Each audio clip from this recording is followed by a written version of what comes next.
আপনি কি vitamin C ব্যবহার করবেন, না নিয়াসিনামাইড, না হ্যালুরনিক অ্যাসিড? তিনটে একসাথে লাগালে কিন্তু স্কিন নষ্ট হতে পারে। আজ সব ক্লিয়ার করে দিচ্ছি। আমি শাহরিয়ার আরফিন, ফার্মাসিস্ট। আমি একজন, কাজ করছি 20 বছরেরও বেশি সময় ধরে স্কিন কেয়ার ইন্ডাস্ট্রিতে। প্রথমে জানা যাক ভিটামিন সি সম্পর্কে।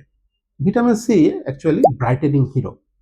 ভিটামিন সি মূলত কাজ করে 3 জায়গায়: ডালনেস কমায়, ডার্ক স্পট ও পিগমেন্টেশন কমায় বা হালকা করে, এবং সূর্যের ক্ষতির বিরুদ্ধে স্কিনকে প্রোটেক্ট করে। ভিটামিন সি কার জন্য বেস্ট? যাদের ডাল স্কিন, যাদের সান ড্যামেজ থাকে এবং যাদের পিগমেন্টেশন থাকে, এই ধরনের স্কিনের জন্য vitamin C best.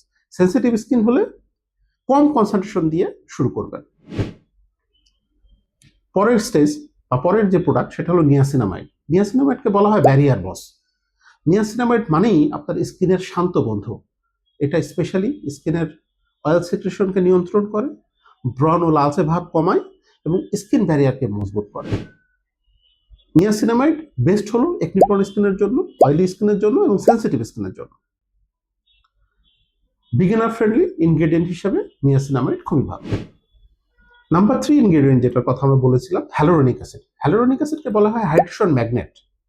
Hyaluronic acid কোনো ট্রিটমেন্ট না, এটা বেসিক্যালি হাইড্রেশনের জন্য।